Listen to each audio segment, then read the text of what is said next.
Elle a eu une relation amoureuse pendant 9 mois avec son propre fils qu'elle ne connaissait pas. Le fils a 30 ans et la maman a 45 ans. Venez regarder. J'ai eu une liaison avec mon propre fils sans le savoir. Quand j'avais 15 ans, j'étais encore au collège. J'ai eu une relation avec l'un de mes enseignants. Par la suite, je suis tombée enceinte et mes parents, très stricts à l'époque, ne voulaient pas de cette grossesse.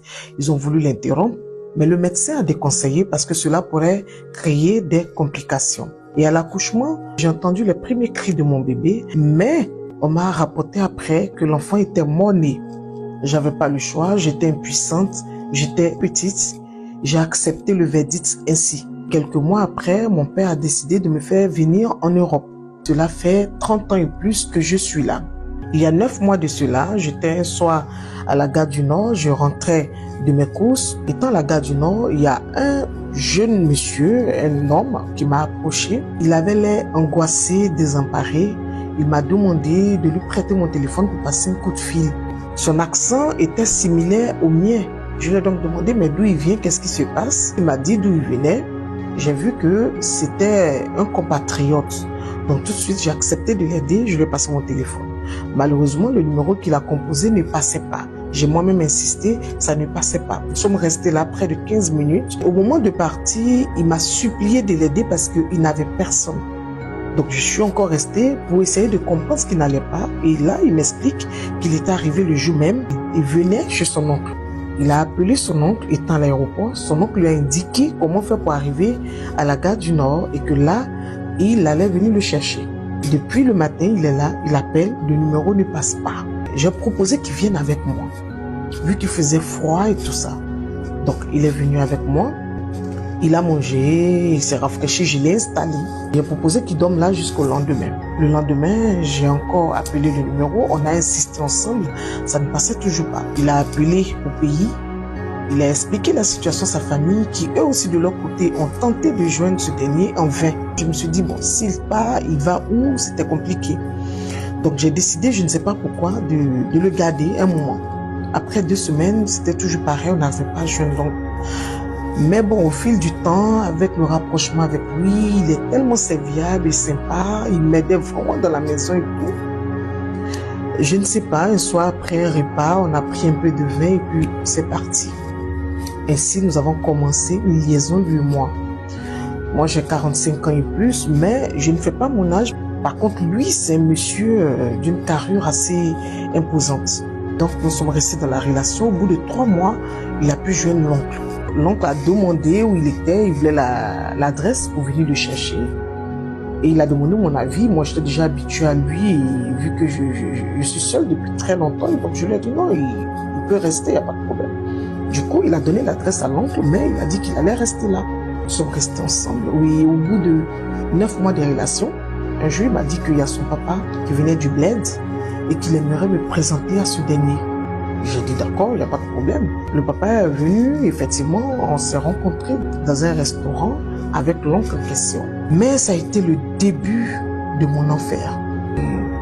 On est arrivé un peu en retard, ils étaient déjà là.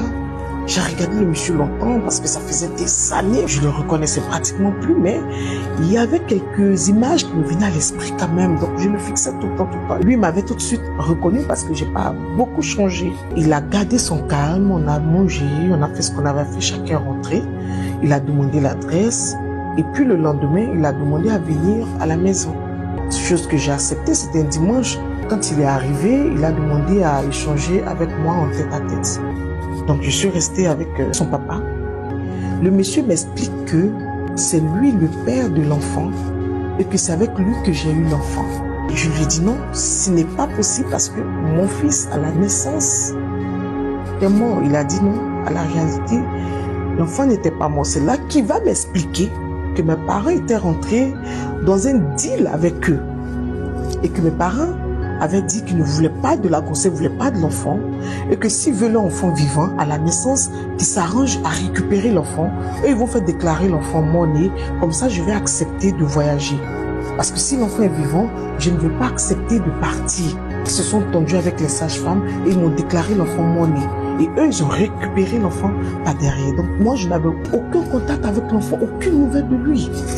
Depuis plus de 30 ans, je suis en Europe, je ne sais même pas que j'ai un fils quelque part. Et le destin fait que je le rencontre.